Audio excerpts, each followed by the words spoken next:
आप सभी को नमस्कार। मैं इस वीडियो में निशा अग्रवाल की पुस्तक भारतीय काव्य शास्त्र के प्रथम खंड का वाचन करने जा रही हूँ। प्रथम खंड संस्कृत काव्य शास्त्रीय चर्चा का आरंभ और विकास। इतिहास बोध साहित्यिक अनुशीलन में महत्वपूर्ण स्थान रखता है। इतिहास की जिज्ञासा सत्य की जिज्ञासा है, केवल कालक्रम की नहीं।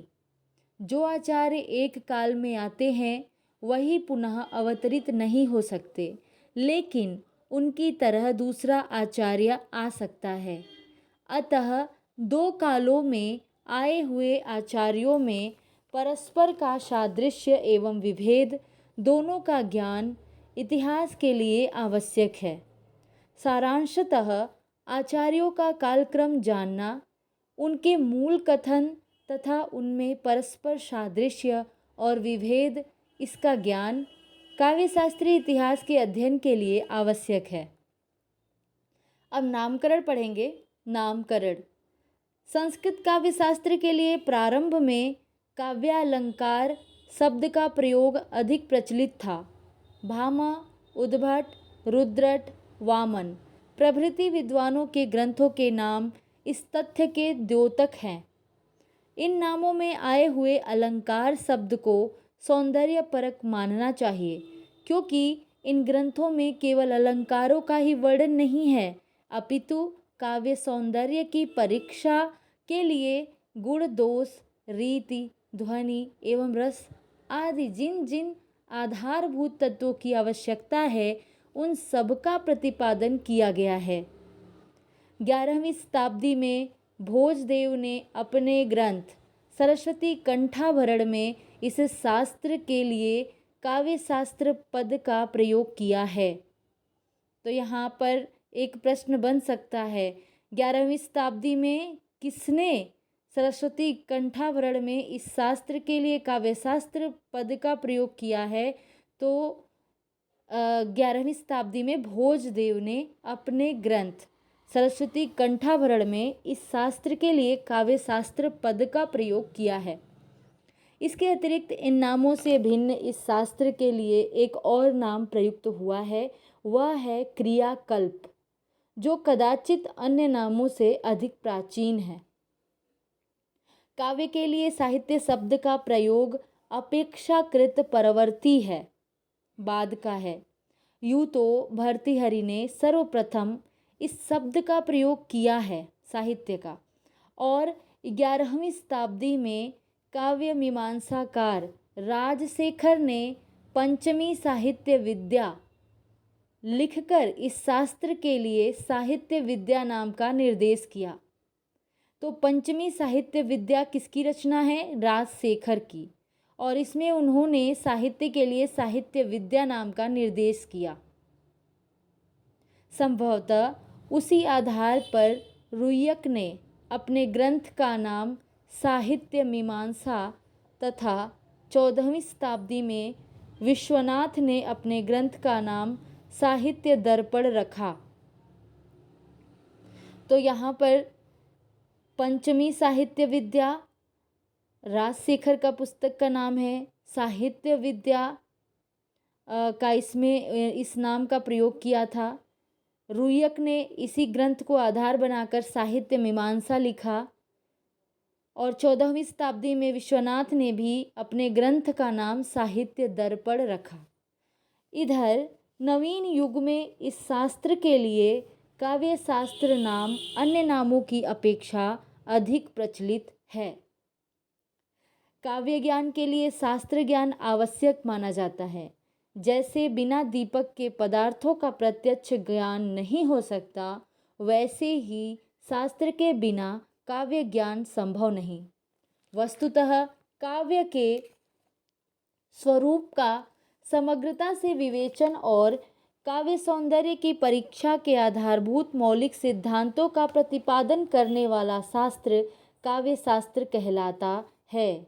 वस्तुतः स्वरूप का समग्रता से विवेचन और काव्य सौंदर्य की परीक्षा के आधारभूत मौलिक सिद्धांतों का प्रतिपादन करने वाला शास्त्र काव्य शास्त्र कहलाता है। काव्य शास्त्र के आरंभ के विषय में निश्चित रूप से कुछ कहना मुश्किल है। कतिपय अर्थात कुछ विद्वानों ने इसे ईसवी सन के पूर्व का सिद्ध करते हैं, कतिपय बाद का। ये कतिपय जो है यह संस्कृत का सर्वनाम है। इसका अर्थ होता है कुछ। काल विभाजन। यद्यपि किसी शास्त्रीय चिंतन धारा को काल विभाजन की रेखा खींचकर विभाजित करना संभव नहीं, तथापि अध्ययन की सुविधा के लिए विद्वानों ने संपूर्ण काव्य शास्त्रीय चिंतन की सुदीर्घ परंपरा को 4 कालों में विभाजित करने का प्रयास किया है। पहला है प्रारंभिक काल, दूसरा है रचनात्मक काल, तीसरा है निर्णयात्मक काल और चौथा है व्याख्या काल। जैसे हम लोग गद्य साहित्य पढ़ते हैं तो उसमें अध्ययन की सुविधा के लिए उपन्यास हो, कहानी हो, कोई भी विधा हो, उसको कालों में बांटा गया है। उसी प्रकार काव्य शास्त्र में भी शास्त्रीय चिंतन धारा को काल की विभाजक रेखा खींचकर विभाजित करना संभव नहीं था। इसीलिए अध्ययन की सुविधा के लिए विद्वानों ने संपूर्ण काव्य शास्त्रीय चिंतन की सुदीर्घ परंपरा को 4 कालों में विभाजित करने का प्रयास किया है। पहला है प्रारंभिक काल, इसका समय है अज्ञात काल से 650 ईस्वी, आचार्य भरत से आचार्य भामह तक। प्रारंभिक काल का समय आचार्य भरत से लेकर आचार्य भामह तक का है। दूसरा है रचनात्मक काल, इसका समय है 650 ईस्वी से 850 ईस्वी, अर्थात आचार्य भामह से लेकर आचार्य आनंद वर्धन तक। तीसरा जो है वह है निर्णयात्मक काल, इसका समय है 850 ईस्वी से 1050 ईस्वी, अर्थात आचार्य आनंद वर्धन से आचार्य मम्मट तक। चौथा है व्याख्या काल। व्याख्या काल का समय है 1050 ईस्वी से 1750 ईस्वी। ये आचार्य मम्मट से लेकर आचार्य जगन्नाथ तक का समय था व्याख्या काल। और यही प्रश्न एलटी ग्रेड में आया था कि व्याख्या काल का समय बताइए, तो 1050 ईस्वी से 1750 ईस्वी, आचार्य मम्मट से लेकर आचार्य जगन्नाथ तक। इस काल विभाजन में काल, प्रवृत्ति एवं आचार्य तीनों दृष्टियों को ध्यान में रखा गया है। काल विभाजन में किनका ध्यान रखा गया है? तो काल, प्रवृत्ति एवं आचार्य तीनों दृष्टियों को ध्यान में रखा गया है। इसके अतिरिक्त यदि हम अज्ञात काल को 250 वर्षों का मान ले तो संपूर्ण इतिहास 2000 वर्षों की लंबी अवधि में व्याप्त माना जाएगा।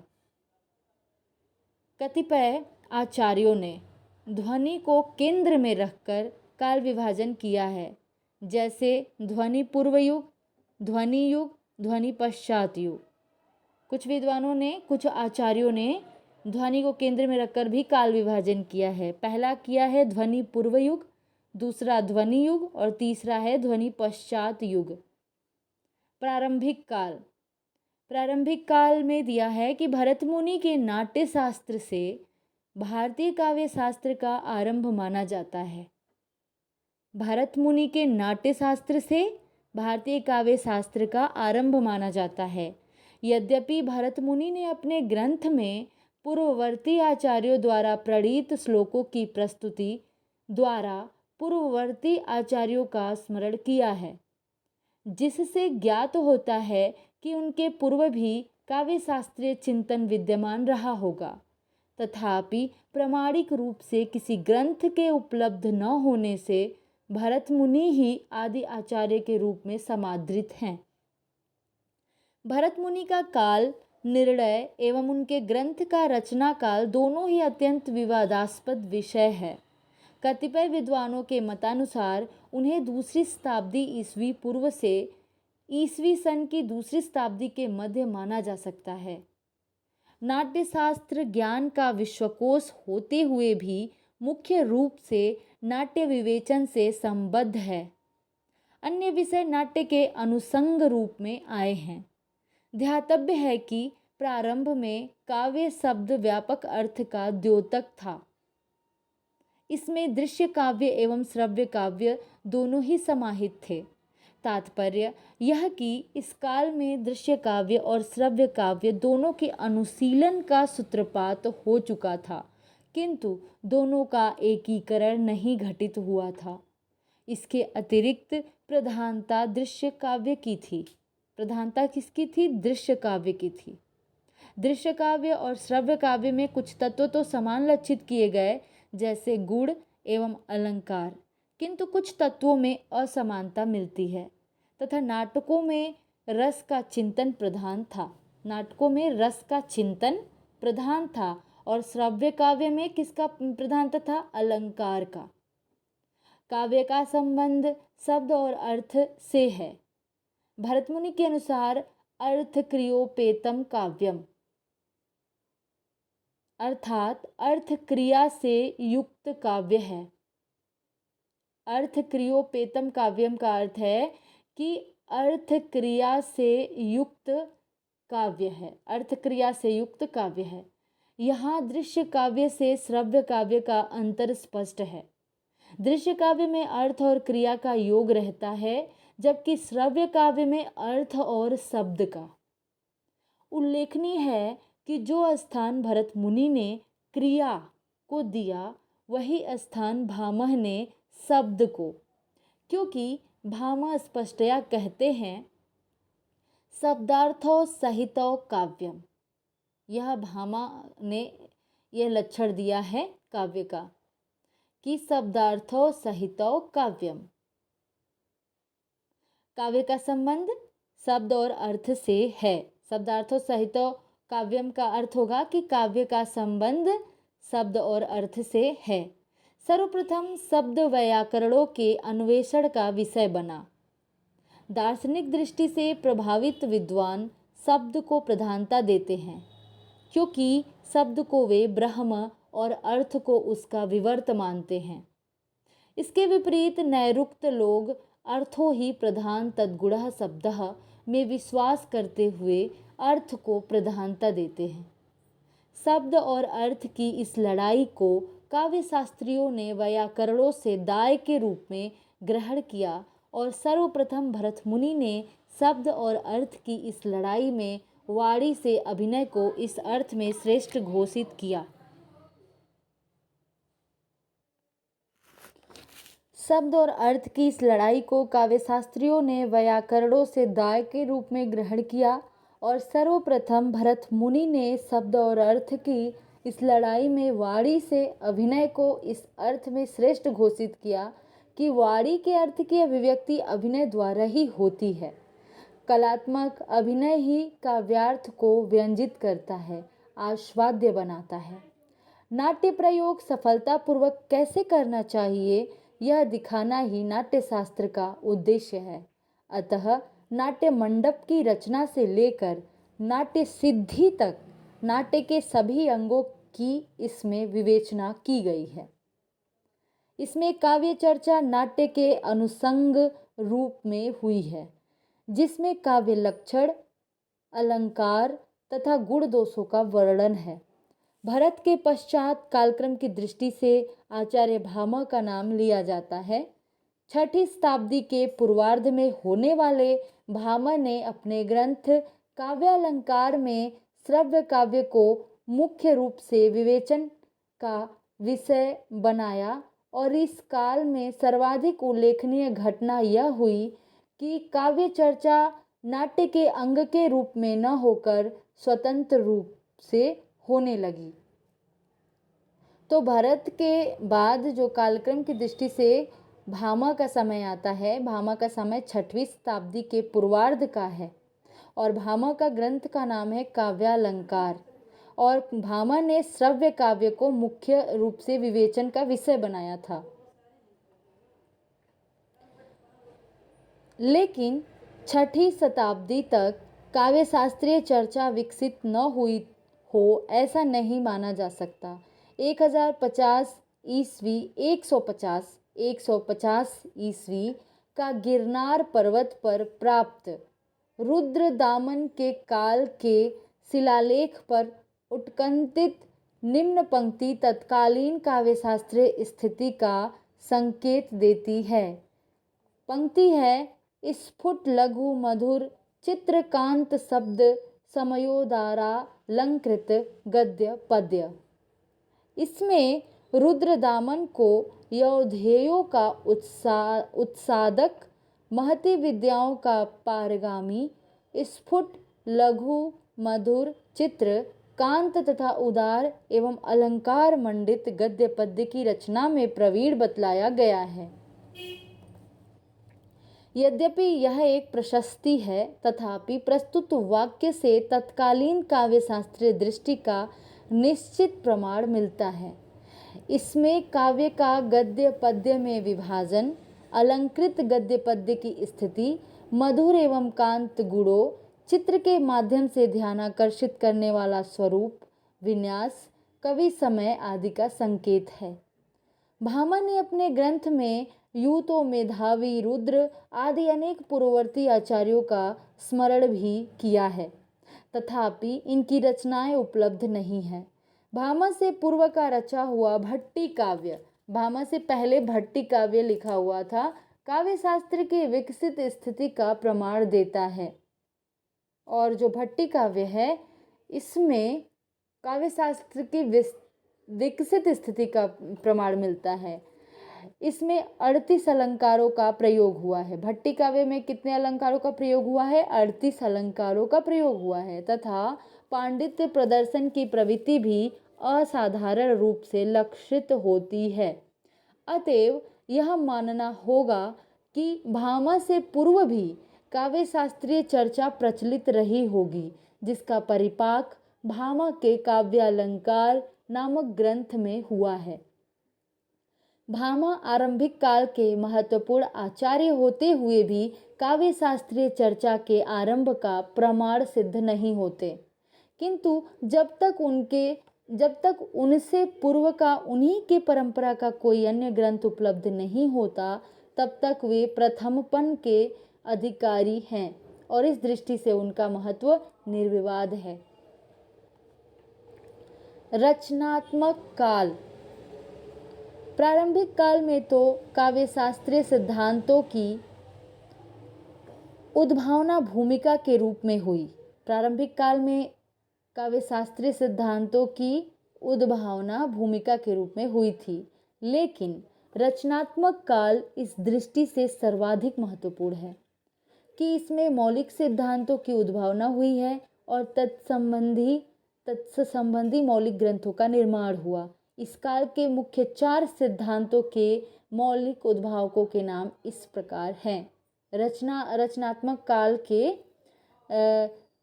काल के मुख्य 4 सिद्धांतों के मौलिक उद्भावकों के नाम इस प्रकार हैं।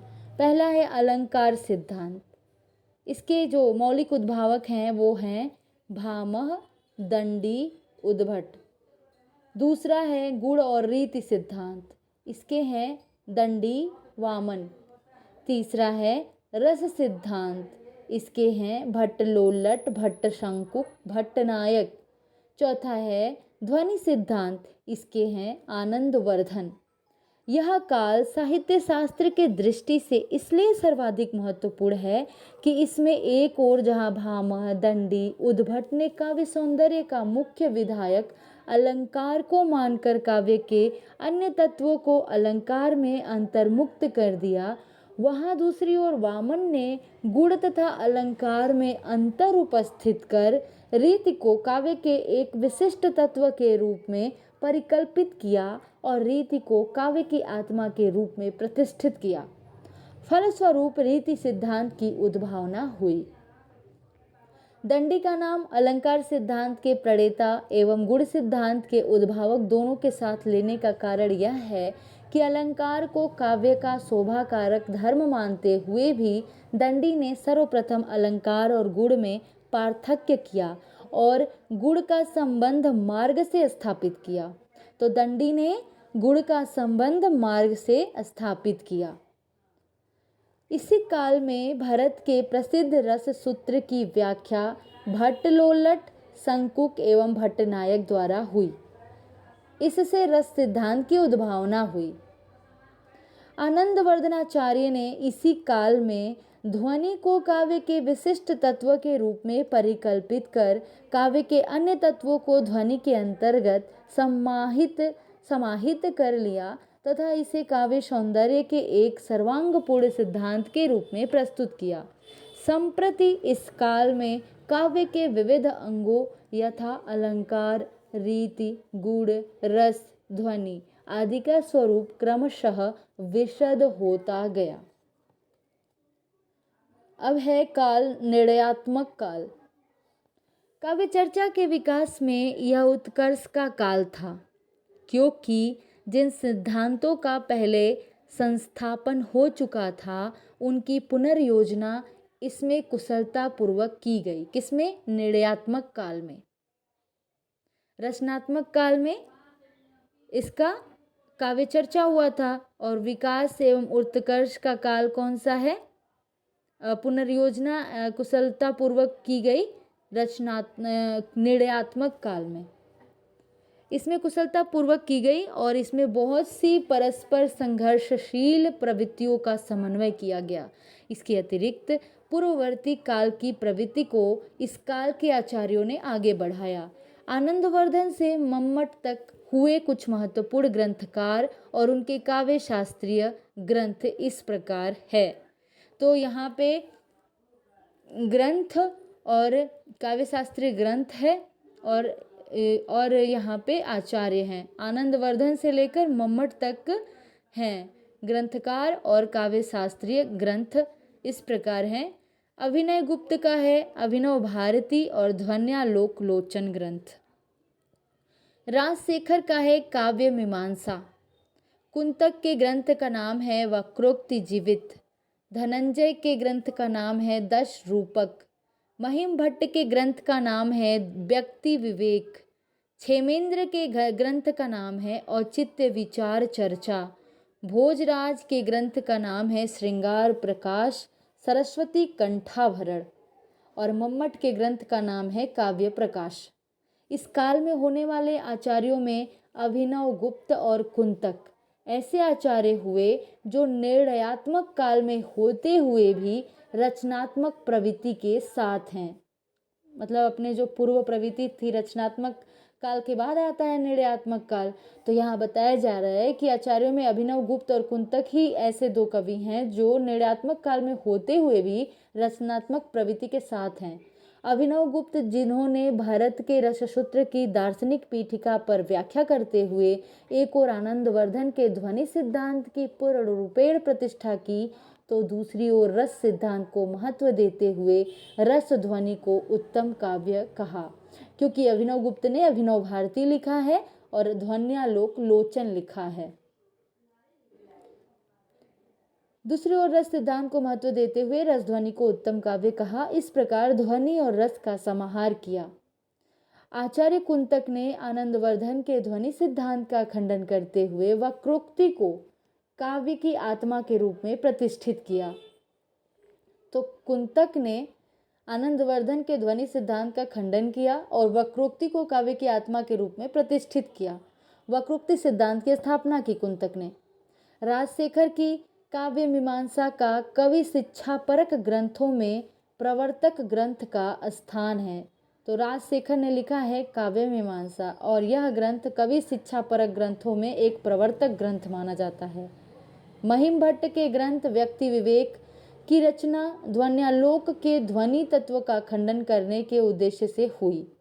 भोजराज ने अपने ग्रंथ श्रृंगार प्रकाश में एक नई परिकल्पना प्रस्तुत की।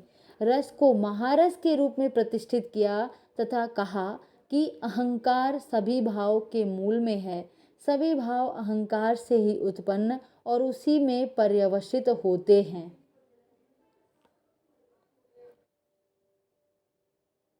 श्रृंगार को ही एकमात्र रस मानते हुए यह बताया कि श्रृंगार, अभिमान, अहंकार और रस ये सब पर्यायवाची है।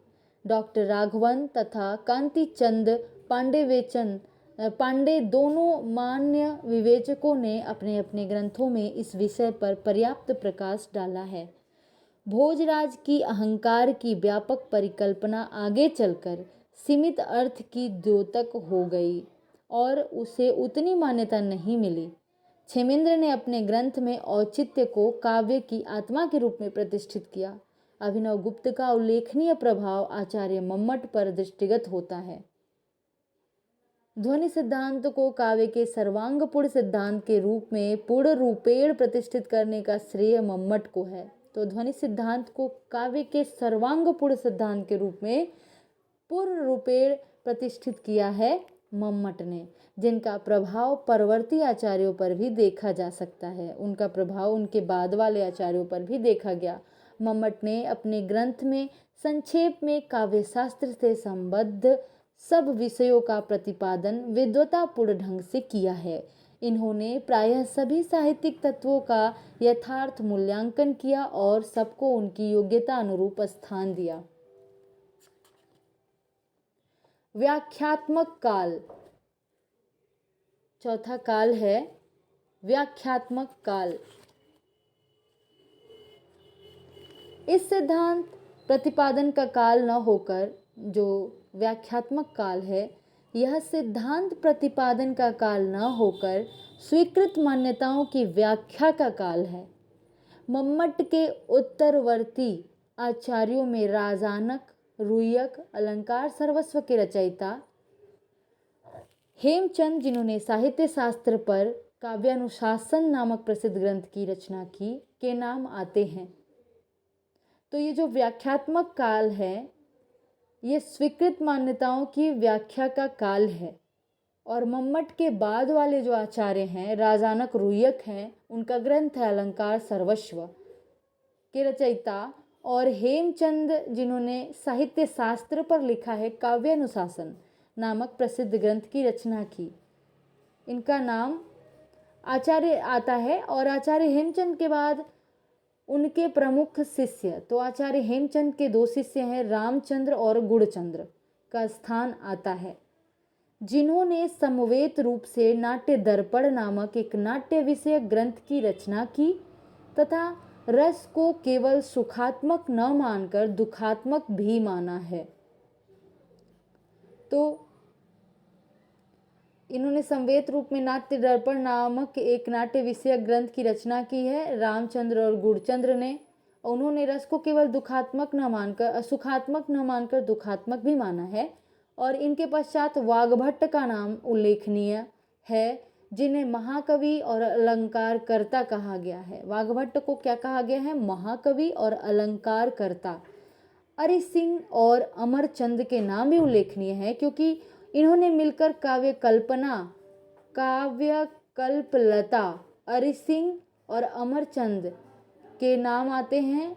इन दोनों ने मिलकर काव्यकल्पलता लिखा है। काव्यकल्पलता किसने लिखा है? अरि सिंह और अमरचंद ने नामक ग्रंथ की रचना की, जिसमें पूर्ववर्ती पहले के आचार्यों के मार्ग को छोड़कर नवीन मार्ग का अवलंबन किया गया है। यह मुख्यतया कवि शिक्षा से संबंधित ग्रंथ है। काव्यकल्पलता जो है, यह कवि शिक्षा से संबंधित ग्रंथ है। और अरि सिंह अमरचंद ने लिखा है काव्यकल्पलता ग्रंथ, जो कि कवि शिक्षा से संबंधित ग्रंथ है। अलंकार साहित्य के निर्माताओं में मम्मटाचार्य तक की श्रृंखला में दंडी, राजशेखर तथा भोजराज के अतिरिक्त प्रायः सभी आचार्य कश्मीर निवासी थे। मम्मट के परवर्ती आचार्यों की धारा में कश्मीर के अतिरिक्त गुजरात के विद्वानों का भी योगदान विशिष्ट रहा है। तो मम्मटाचार्य तक की श्रृंखला में दंडी, राजशेखर तथा भोजराज के अतिरिक्त प्रायः सभी आचार्य कश्मीर निवासी थे। मम्मट के परवर्ती आचार्यों की धारा में कश्मीर के अतिरिक्त गुजरात के विद्वानों का भी योगदान विशिष्ट रहा। इस श्रृंखला में हेमचंद तथा उनके शिष्य रामचंद्र, गुणचंद, वाग्भट्ट एवं अरि सिंह और अमरचंद के नाम उल्लेखनीय है। ये सभी गुजरात के थे। इसी काल में 11वीं से 14वीं सदी के मध्य बंग देश में भी अनेक विद्वान, चिंतक, कवि एवं साहित्यकार हुए, जिनमें गीत गोविंद, एवं चंद्रालोक के रचयिता जयदेव का नाम प्रख्यात है। तो बंग देश से कौन है? जयदेव। वो क्या कौन सा ग्रंथ लिखे हैं? गीत गोविंद और चंद्रालोक। साहित्य शास्त्र के 2000 वर्षों के इतिहास में 12वीं सदी तक हुए रुयक तक लगभग 1400 वर्ष तक काव्य शास्त्रीय चर्चा का केंद्र प्रधानतः भारत का उत्तरी केंद्र कश्मीर रहा। इसके बाद गुजरात एवं पूर्व का बंग राज्य साहित्यिक केंद्र बना। एकावलीकार विद्याधर, एकावली की रचना की है विद्याधर ने, से काव्य शास्त्रीय चर्चा का केंद्र दक्षिण भारत पहुंच गया। तो विद्याधर कहाँ के थे? दक्षिण भारत के थे। विद्याधर, विद्यानाथ और विश्वनाथ, ये सब दक्षिण भारत की विभूतियां हैं। तो विद्याधर जिन्होंने एकावली लिखी है, विद्यानाथ और विश्वनाथ, ये सब दक्षिण भारत की विभूतियां हैं। एकावली विद्याधर का एकमात्र ग्रंथ है जो काव्य प्रकाश और अलंकार सर्वस्व के आधार पर लिखा गया है। तो विद्याधर ने एकावली मम्मट के काव्य प्रकाश और रुयक का अलंकार सर्वस्व के आधार पर लिखा है। और जो विद्याधर हैं ये कहाँ के हैं? दक्षिण भारत के हैं। इसके उदाहरण विद्याधर के स्वयं बनाए हुए हैं। जो एकावली लिखे ना, इसमें जो उदाहरण दिए हैं वो विद्याधर ने स्वयं बनाए हैं। ग्रंथकार ने इसकी रचना अपने आश्रयदाता की स्तुति रूप में की है, जो अलंकार साहित्य में एक नई प्रवृत्ति की घोषणा करती है। ये अलंकार से संबंधित था। तत्पश्चात विद्यानाथ ने भी अपने आश्रयदाता की स्तुति में प्रताप रुद्र यशोभूषण की रचना की, जिसके आदर्श पर कदाचित हिंदी के प्रसिद्ध कवि भूषण ने शिवराज भूषण नामक अलंकार ग्रंथ की हिंदी में रचना की।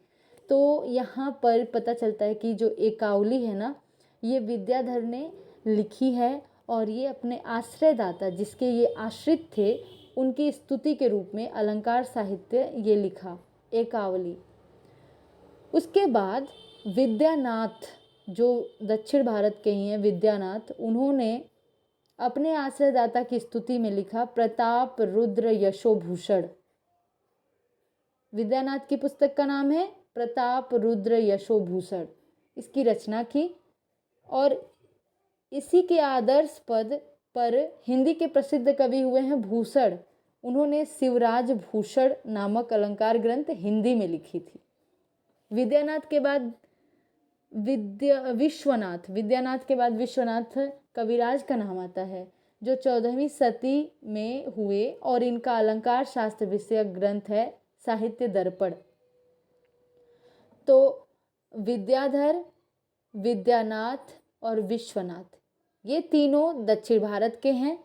विद्याधर ने लिखा एकावली, विद्यानाथ ने लिखा प्रताप रुद्र यशोभूषण और विश्वनाथ ने लिखा है साहित्य दर्पण, जो कि बड़ा लोकप्रिय हुआ है। और जो विश्वनाथ है ये 14वीं शताब्दी के हैं।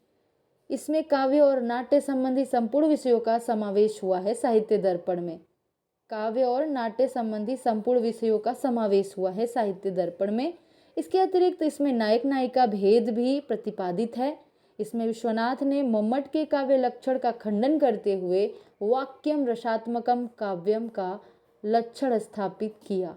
साहित्य दर्पण में ही विश्वनाथ ने कहा है वाक्यम रसात्मकम काव्यम, ये काव्य का लक्षण स्थापित किया है साहित्य दर्पण में। 13वीं 14वीं शताब्दी में होने वाले आचार्यों में नाट्य शास्त्र के आचार्य शारदा तनय एवं सिंह भूपाल के नाम लिए जा सकते हैं। इसके अतिरिक्त 14वीं शताब्दी में होने वाले भानुदत्त, जिनकी पुस्तक रस तरंगिणी एवं रस मंजरी का नाम उल्लेखनीय है। 14वीं शताब्दी में ही आते हैं भानुदत्त, उन्होंने लिखा है रस तरंगिणी एवं रस मंजरी। क्योंकि इनका प्रभाव परवर्ती हिंदी काव्य चिंतकों पर लक्षित होता है। 15वीं और 16वीं शताब्दी के आचार्य रूप गोस्वामी, जिनके ग्रंथ उज्ज्वल नीलमणि एवं भक्ति रसामृत सिंधु का प्रभाव परवर्ती रस चिंतक परंपरा का दृष्टव्य है। तो फिर भानुदत्त के बाद आते हैं रूप गोस्वामी। इन्होंने लिखा 15वीं 16वीं शताब्दी में आते हैं रूप गोस्वामी, और इनका है उज्ज्वल नीलमणि ग्रंथ और भक्ति रसामृत सिंधु। इस श्रृंखला में उल्लेखनीय ग्रंथ है। 16वीं और 17वीं शताब्दी के अप्पय दीक्षित। अब 16वीं 17वीं शताब्दी में आते हैं अप्पय दीक्षित, दो दक्षिण भारत की विभूति हैं। अप्पय दीक्षित भी दक्षिण भारत के हैं, यानी कि विद्याधर, विद्यानाथ, विश्वनाथ और अप्पय दीक्षित ये सभी दक्षिण भारत के विभूति हैं। कुवलयानंद के रचयिता हैं अप्पय दीक्षित, 17वीं शताब्दी में आते हैं। यह अलंकार शास्त्र विषयक ग्रंथ है कुवलयानंद। इसका परवर्ती हिंदी आचार्यों पर स्पष्ट प्रभाव दृष्टिगत होता है। संस्कृत काव्य शास्त्रीय परंपरा की श्रृंखला के अंतिम आचार्य हैं दक्षिण भारत के आचार्य जगन्नाथ। तो प्रश्न आ सकता है कि संस्कृत काव्य शास्त्रीय परंपरा की श्रृंखला के अंतिम आचार्य कौन है? तो दक्षिण भारत के आचार्य जगन्नाथ हैं। अलंकार शास्त्र के संबंध में इनका प्रसिद्ध ग्रंथ है रस गंगाधर। रस गंगाधर नाम है, लेकिन ये अलंकार शास्त्र से संबंधित ग्रंथ है जगन्नाथ का।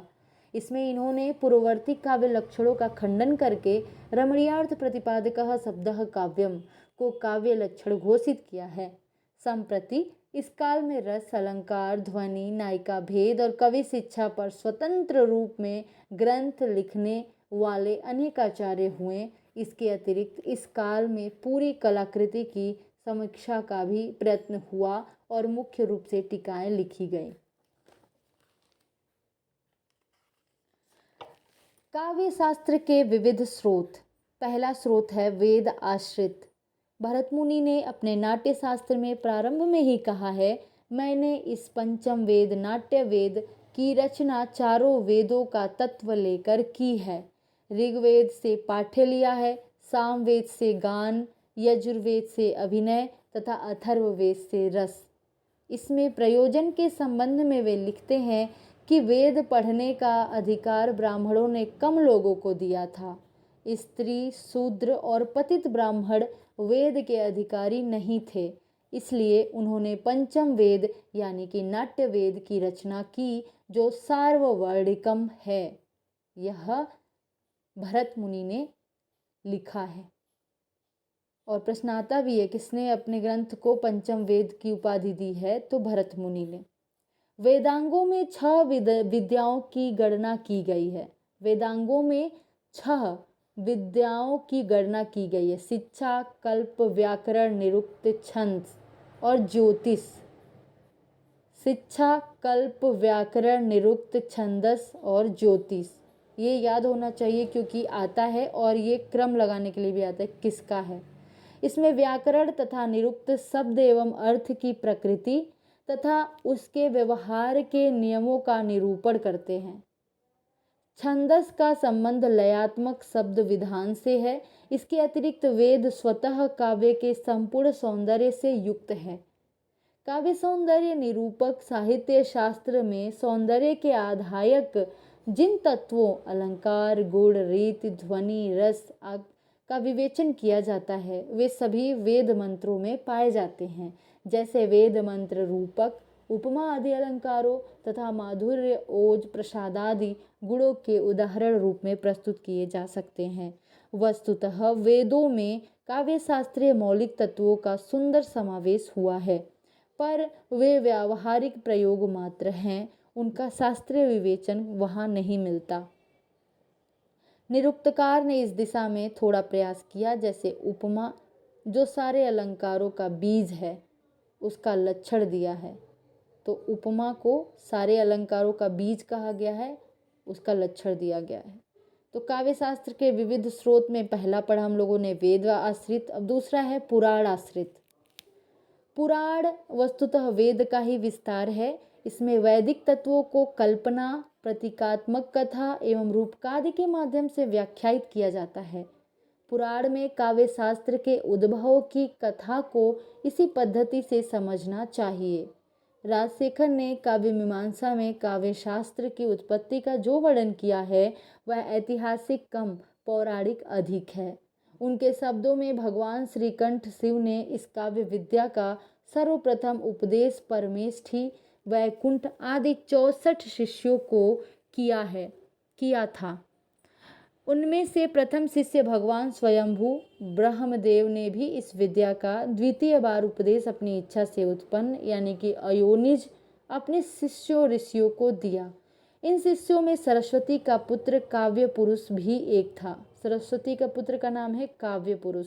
भी एक था। उस काव्य पुरुष ने 18 भागों में विभक्त काव्य विद्या का विस्तृत उपदेश सबसे प्रथम सहस्त्राक्ष आदि दिव्य काव्य विद्या के स्नातकों को दिया, जिनमें से प्रत्येक ने एक एक भाग का विस्तार किया। किस भाग का विस्तार किस स्नातक ने किया, इस पर प्रकाश डालते हुए कहते हैं, सहस्त्राक्ष इंद्र ने कवि रहस्य का, उक्ति गर्भ ने उक्ति विषयक ग्रंथ का, सुवर्णनाभ ने रीति विषयक, प्रचेता ने अनुप्रास संबंधी, यम ने यमक संबंधी, चित्रांगद ने चित्रकाव्य विषयक, शेष ने शब्द श्लेष पर, पुलत्स्य ने वास्तव, इसी प्रकार काव्यशास्त्र के विभिन्न भागों का विस्तार घटित हुआ। राजशेखर के इस विवरण पर विद्वानों की यह राय है कि यह सूची अधिक विश्वसनीय नहीं है। वैसे भी कुछ नाम तो स्पष्टतः संगति बैठाने के लिए गढ़े मालूम पड़ते हैं, परंतु कुछ नामों का उल्लेख यत्र तत्र अवश्य मिलता है।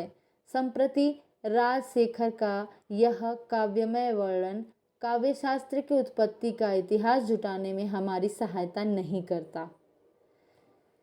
काव्यशास्त्र के विविध स्रोत में वेद आश्रित पढ़ा, पुराण आश्रित पढ़ा, अब पढ़ने जा रहे हैं व्याकरण आश्रित। आनंदवर्धन ने अपने ग्रंथ ध्वन्यालोक के उद्योत 1 में यह स्पष्ट लिखा है, प्रथमे हे विद्वांसो वैयाकरणाः व्याकरण मूल तत्वात् सर्व विद्यानाम। वस्तुतः जिन सिद्धांतों को आधार मानकर अलंकार शास्त्र विकसित होने वाला था, वे विक्रम से बहुत पूर्व व्याकरण के आचार्यों द्वारा उद्भावित किए गए थे। यास्क ने निरुक्त में उपमा का लक्षण दिया है। यास्क ने निरुक्त में उपमा का लक्षण दिया है। पाणिनि ने अपने प्रसिद्ध ग्रंथ अष्टाध्यायी में उपमा, उपमान, उपमित तथा सामान्य जैसे अलंकार शास्त्र के पारिभाषिक शब्द प्रयुक्त किए हैं और पूर्णोपमा के चारों अंगों उपमान, उपमेय, सादृश्यवाचक तथा साधारण धर्म का स्पष्ट निर्देश किया है, जो अलंकारिकों को मान्य हुआ। पदार्थ निर्णय के संकेत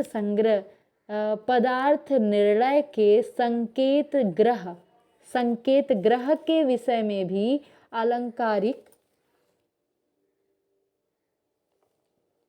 अलंकारिकों को मान्य हुआ।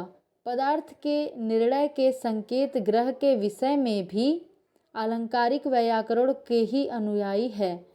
ध्वनि तथा व्यंजना के मौलिक सिद्धांत भी व्याकरणों के तथ्यों पर ही आश्रित है। ध्वनि की कल्पना स्फोट पर पूर्णतः अवलंबित है। ध्वनि की कल्पना किस पर अवलंबित है? स्फोट पर, जिसकी उद्भावना व्याकरण शास्त्र में सर्वप्रथम मिलती है। भारतीय दार्शनिकों के मतों का खंडन कर अलंकारिकों ने व्यंजना नामक जिस नवीन शब्द शक्ति की स्वतंत्र प्रतिष्ठा के लिए अश्रांत परिश्रम किया है, उस व्यापार की उद्भावना पहले पतंजलि के महाभाष्य में की गई थी। व्यंजना का नाम का जो शब्द शक्ति है, इसका व्यापार उद्भावना पहले पतंजलि के महाभाष्य में की गई थी। इससे हमें ज्ञात होता है कि व्याकरण शास्त्र हमारे काव्य शास्त्र का एक प्रकार से मूलाधार है। काव्य शास्त्र के विविध स्रोत में वेद आश्रित पढ़ा, पुराण आश्रित और व्याकरण आश्रित। अब पढ़ने जा रहे हैं दर्शन आश्रित। काव्य शास्त्र पर दर्शन शास्त्र का स्पष्ट प्रभाव देखा जा सकता है। इसके कतिपय प्रमुख सिद्धांतों का सीधा संबंध दार्शनिक सिद्धांतों से है, जैसे अभिधा और लक्षणा दोनों शब्द शक्तियों का संकेत न्याय शास्त्र के शब्द विवेचन में मिलता है। वास्तव में एक प्रकार से न्याय एवं मीमांसा से ही व्याख्यात्मक आलोचना का उद्भव समझना चाहिए। ध्वन्यालोक तथा नाट्यशास्त्र के व्याख्याता अभिनवगुप्त अलंकारिक की अपेक्षा दार्शनिक अधिक थे। इनके शैव दर्शन के गुरु लक्ष्मण गुप्त थे। जो अभिनवगुप्त थे ना, ये अलंकारिक की अपेक्षा दार्शनिक अधिक थे और इनके शैव दर्शन के गुरु थे लक्ष्मण गुप्त, अभिनवगुप्त के। और साहित्य और दर्शन का सुंदर सामंजस्य इन्होंने दिया है। भरत के रस सूत्र की व्याख्या इन्होंने अभिव्यक्तिवाद के रूप में की। भरत के रस सूत्र की व्याख्या अभिनवगुप्त में अभिव्यक्तिवाद के रूप में की, जिसके मूल में दार्शनिक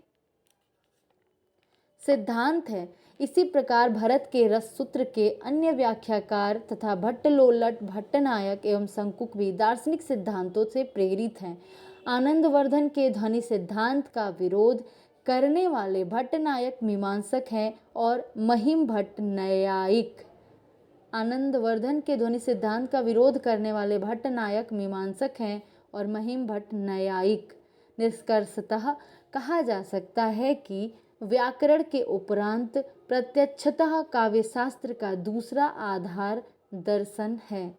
इस प्रकार से निशा अग्रवाल जी की पुस्तक भारतीय काव्यशास्त्र का प्रथम खंड समाप्त हुआ। धन्यवाद।